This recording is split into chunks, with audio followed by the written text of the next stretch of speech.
Cambridge IELTS 7 by University of Cambridge ESOL Examinations, published by Cambridge University Press.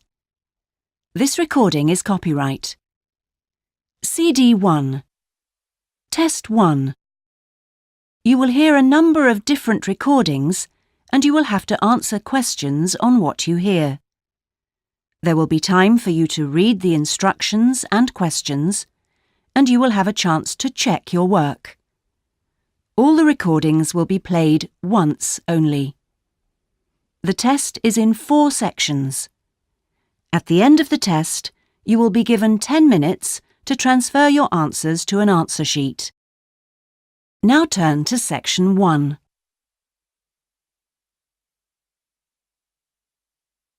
Section 1. You will hear a telephone conversation between a passenger and an official at the Land Transport Information Service at Toronto Airport. First, you have some time to look at questions 1 to 5.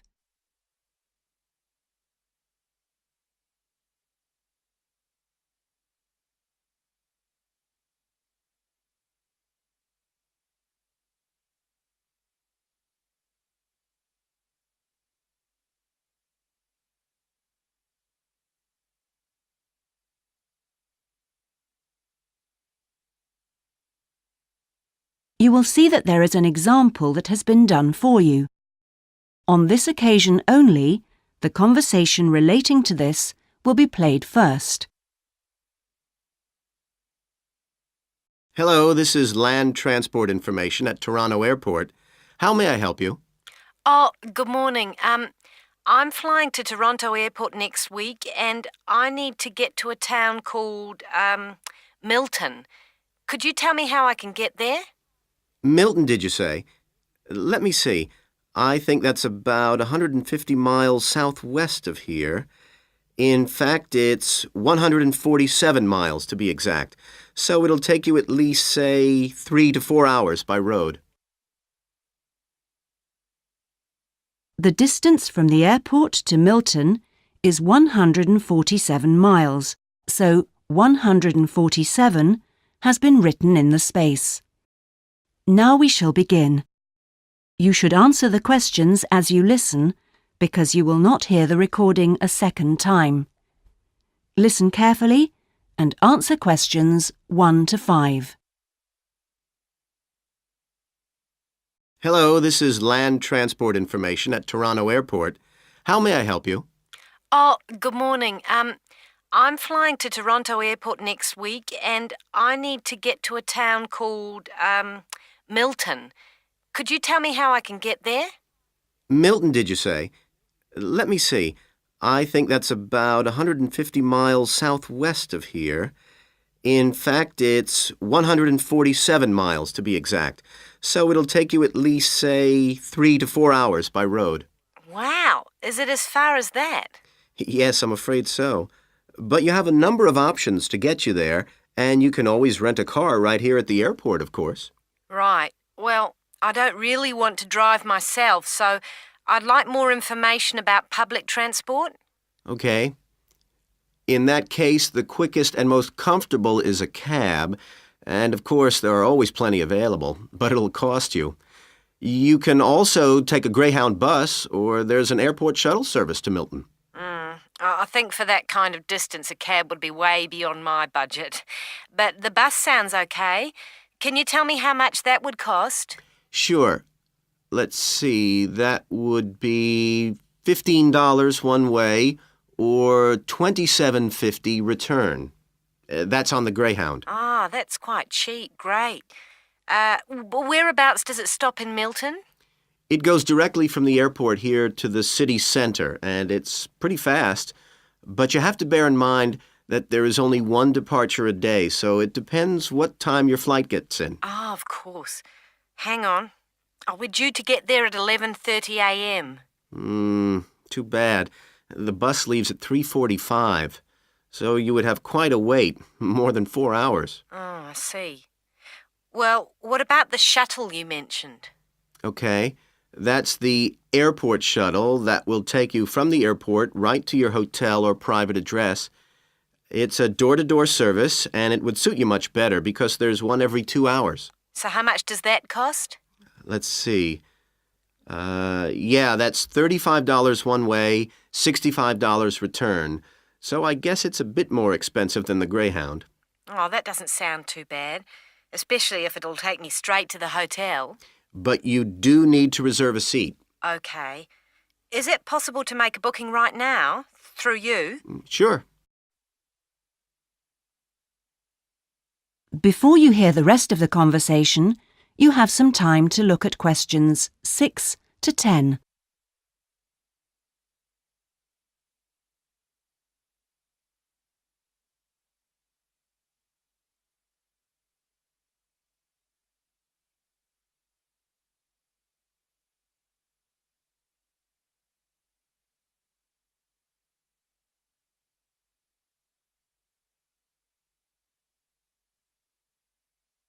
Now listen and answer questions 6 to 10.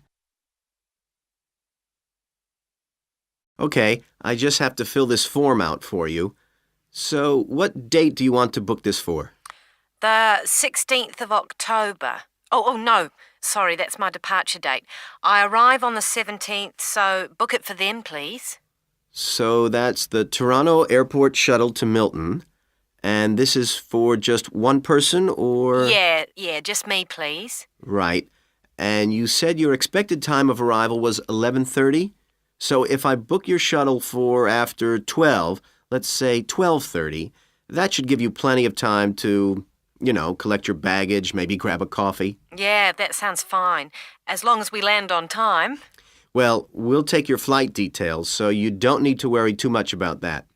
Now, what about the fare? What sort of ticket do you want? One way or? Yeah, that'll be fine, provided I can book the return trip once I'm there. No problem. Just allow a couple of days in advance to make sure you get a seat. And what is your name, please? Janet Thompson. Is that Thompson spelled with a P? No, it's Thomson. Okay. And you'll be coming from the UK? What flight will you be traveling on? Oh, it's Air Canada flight number AC936 from London Heathrow. Right. Now, do you know where you'll be staying? We need to give the driver an address. Yes, it's called the Vacation Motel, and I think it's near the town centre. Anyway, the address is 24 Kitchener Street. That's Kitchener Street. That's fine. Right, so that's $35 to pay, please. Have you got your credit card number there? Yes, it's a Visa card, and the number is 3303 8450 2045 6837. Okay. Well, that seems to be everything. Have a good trip, and we'll see you in Toronto next week. Yes, bye. Oh, thanks for your help. That is the end of section 1. You now have half a minute to check your answers.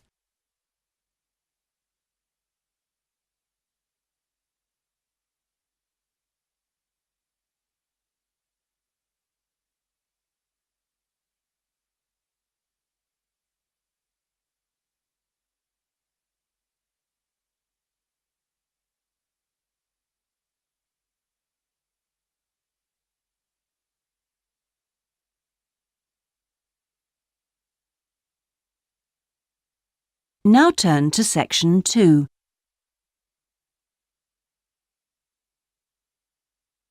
Section 2. You will hear a representative from a holiday company called PS Camping giving a talk about the holidays the company organises. First, you have some time to look at questions 11 to 16.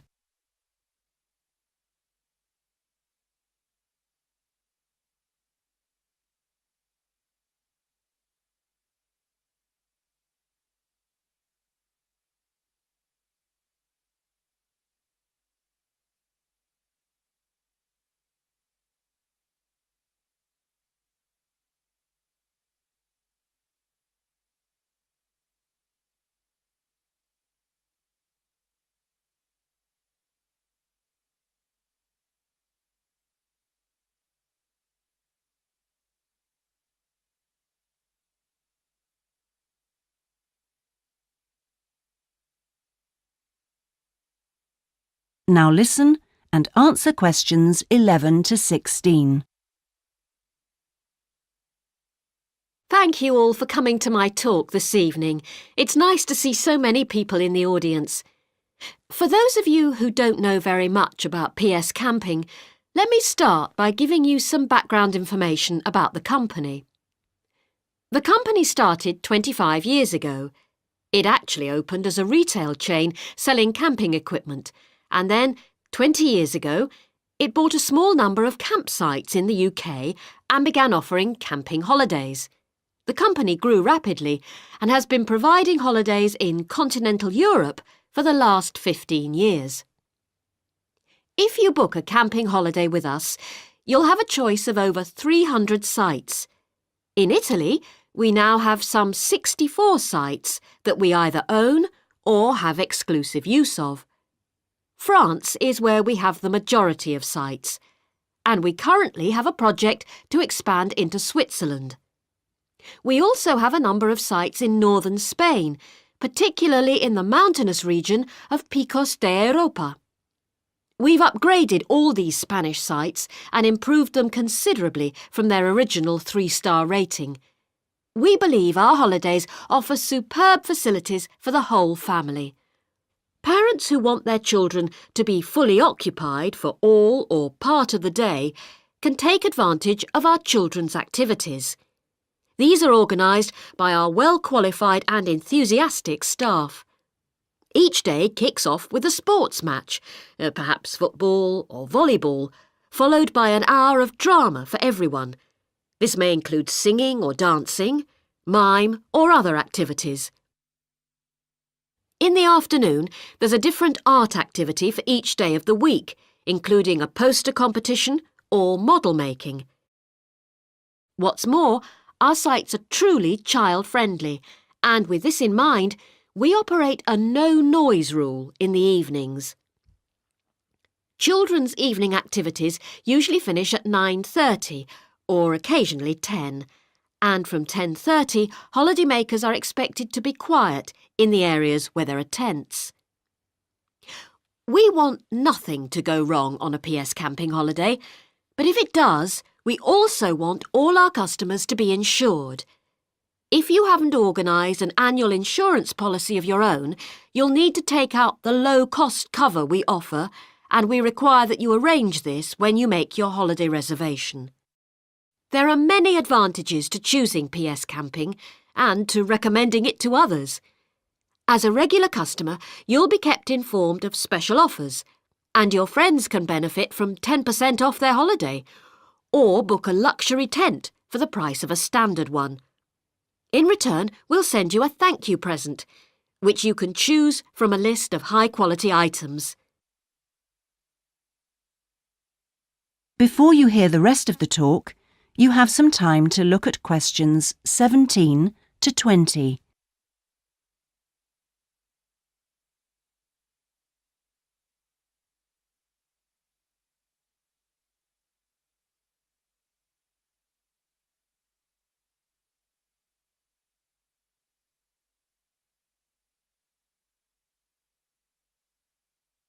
Now listen and answer questions 17 to 20. When it comes to our tents, these are equipped to the highest standard. We really do think of every essential detail, from an oven and cooking rings fuelled by bottled gas to mirrors in the bedroom areas. If you don't want to cook indoors, you can borrow a barbecue if you ask in advance for one to be made available. And there's even a picnic blanket to sit on outside your tent. Inside, a box of games and toys can be found, and children's tents can be hired if required. All tents have a fridge, and if you want to spend the day on the beach, for example, ask for a specially designed PS Camping cool box, which will keep your food and drinks chilled. There are excellent washing facilities at all our sites, with washing machines and clothes lines in the central areas, along with mops and buckets in case your tent needs cleaning during your stay. All sites have a cafe and/or a shop for those who'd rather eat in than dine at a local restaurant. That is the end of section 2. You now have half a minute to check your answers.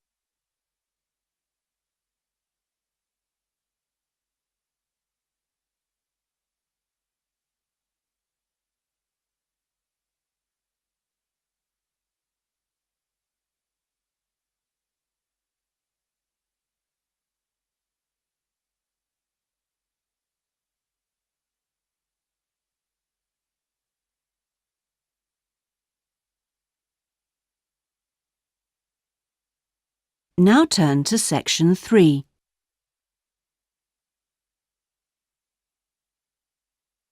Section 3. You will hear a tutor talking to two business students called Philip and Janice about their research on managing individuals. First, you have some time to look at questions 21 to 23.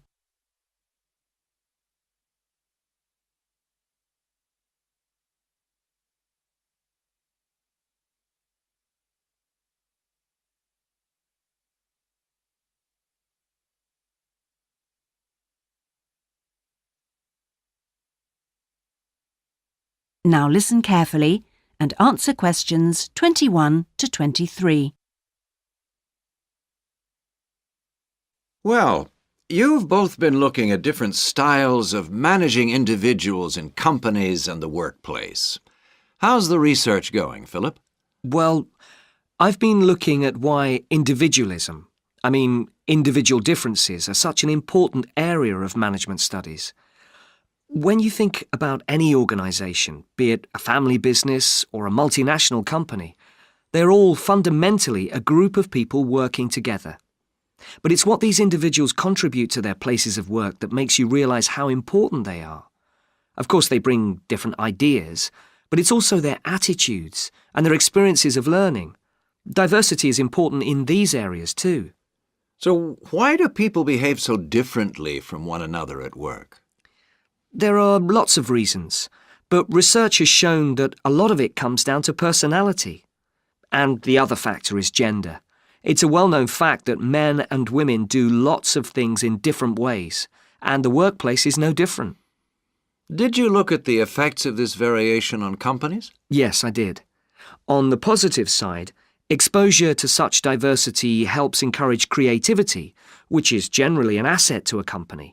But unfortunately, individual differences are also the root of conflict between staff, and they can lead to difficulties for management, which can sometimes be serious. Before you hear the rest of the conversation, you have some time to look at questions 24 to 30.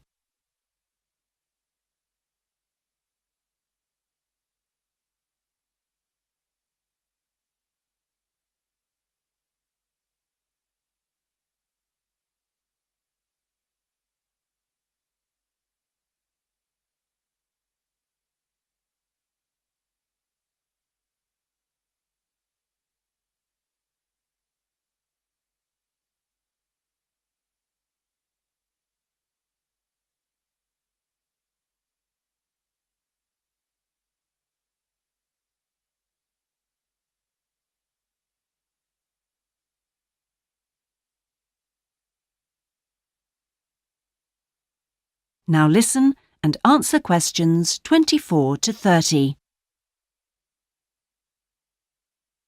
Thanks, Philip.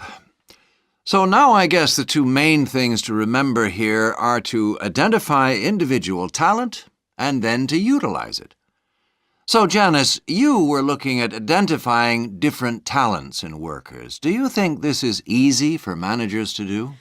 Well, currently, teamwork is in fashion in the workplace, and in my opinion, the importance of the individual is generally neglected. What managers should be targeting is those employees who can take the lead in a situation and are not afraid to accept the idea of responsibility. That's true, Janice, but unfortunately, many managers think the entire notion of encouraging individuality amongst their staff is far too hard. Yes, that may be true, but I think one of the most important tasks of managers is to consider the needs of the individual on one hand and group cooperation and conformity on the other.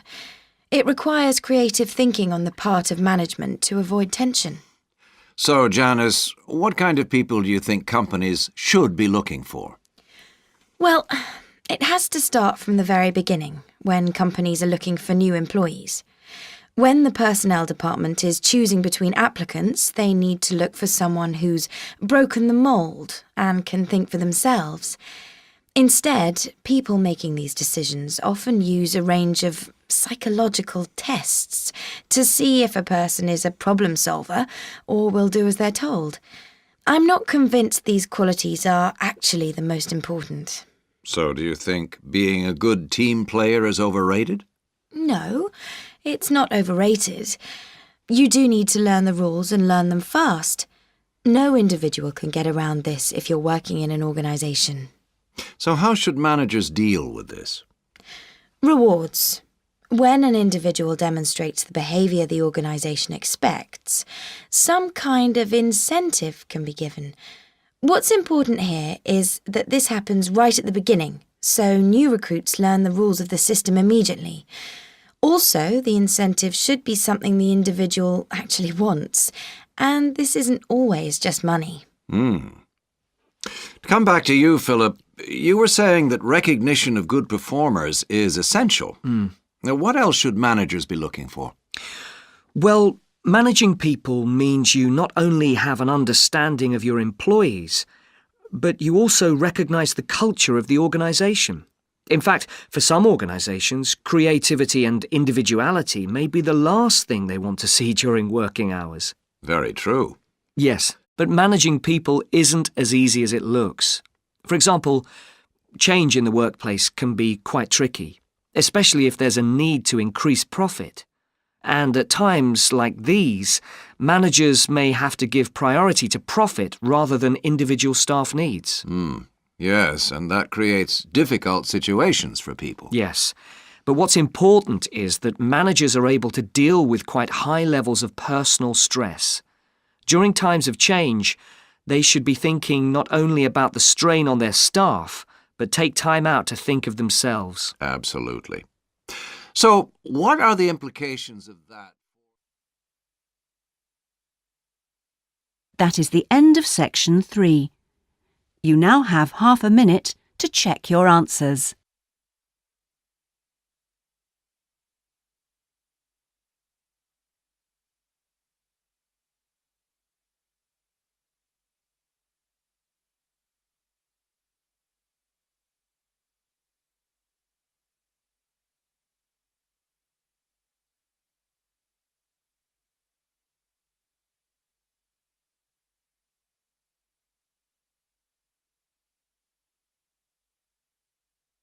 Now turn to section 4.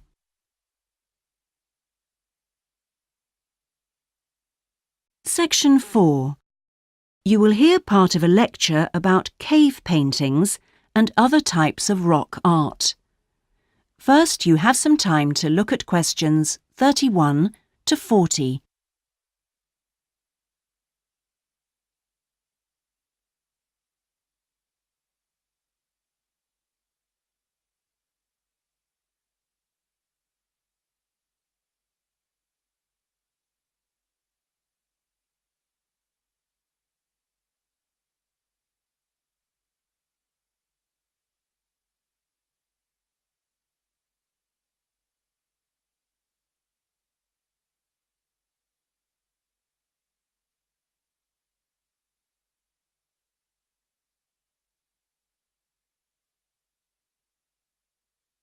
Now listen carefully and answer questions 31 to 40.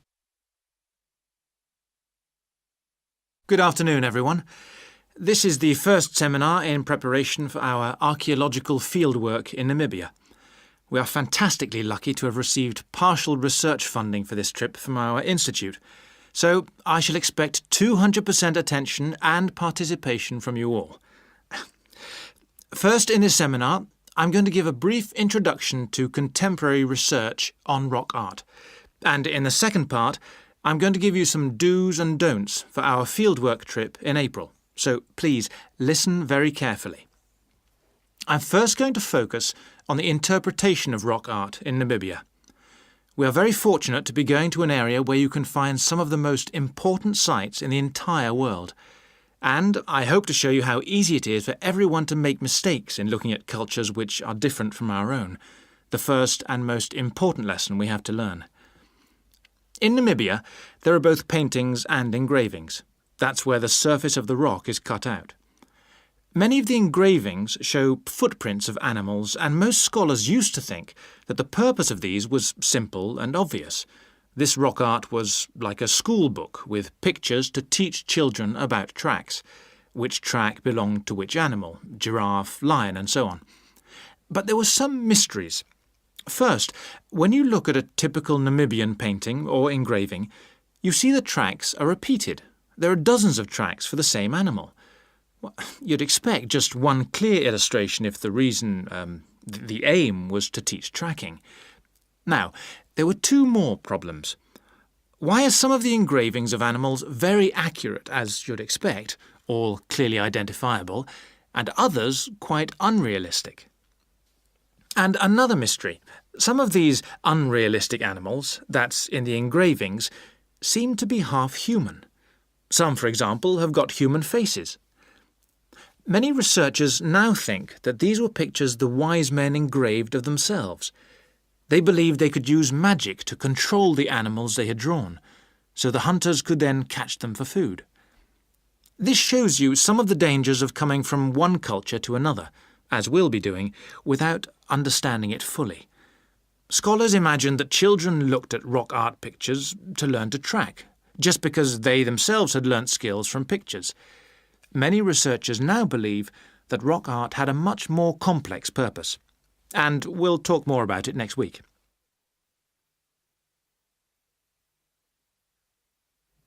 Now, before I invite you to join in a discussion in this second part of the seminar, I'd like to make some very important points about our fieldwork, and in fact any field trip to look at rock art. We're going to a number of sites, and we won't always be together. The single largest problem faced by people who manage the sites is, yes, I'm sure you've guessed, damage caused by visitors, even though it's usually unintentional. Whenever you do go to a site, don't forget you can learn many things from observing at a distance, instead of walking all over it. This can really help to reduce visitor pressure. People often say, well, there's only 2 of us, and just this one time. But maybe thousands of people are saying the same thing. And then some basic rules to guide you. We'll have our own camp near a village, but remember never to camp on a site if you go on your own. It may be disrespectful to the people of that culture, and certainly don't make fires, however romantic it may seem. It's really dangerous in dry areas, and you can easily burn priceless undiscovered material by doing so. So, how are we going to enjoy the rock art on our field trip? By looking at it, drawing it, and photographing it. Never by touching it or even tracing it. Rock art is fragile and precious. Remember that climbing on rocks and in caves can destroy in a moment what has lasted for centuries. So, no heroics in Namibia, please. Try to be extra careful and help others to be too. Oh, and lastly, please don't even move rocks or branches to take photographs. You should leave the site intact. I'm sure I can rely on you to do that. Well, that's about all I want to say before today's first discussion. But if you have any questions, please ask them now. Oh, and don't forget you'll find some fascinating information about worldwide sites on the internet. Right, first question then. That is the end of section 4. You now have half a minute to check your answers.